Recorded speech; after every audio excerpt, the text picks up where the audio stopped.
could tell him I said it.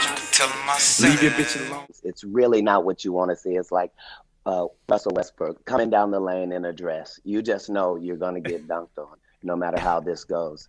And so, yeah, just glad to be able to have a super team to be able to travel around in today's league, actually.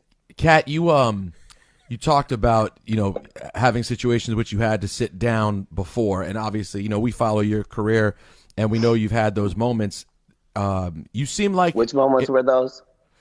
There have been some arrests, some sit down, real quick moments. Some sit downs that have happened, well, and I think we've learned. See, a lot of times we don't understand when we're looking at a predecessor. So what Katt Williams was attempting to show in that performative art piece was that a rich black man who wasn't selling any drugs or stealing anything or a criminal by nature could travel all across the country and get in trouble all across the country just because of what he looked like, because he was wealthy, because he had a nice car, because he was in hoods all across the country, because he does 100 shows, because there's a cloud of smoke, because there's a crowd of people, that just because of that, he could go to jail all across the country. And if we saw that and we went, wow, our brother is really being victimized, then we got what the point was, and we would know now when we start seeing the things happen that this is the way it is. Or we could just mock and ridicule our brother as if him getting arrested was somehow an indicative on him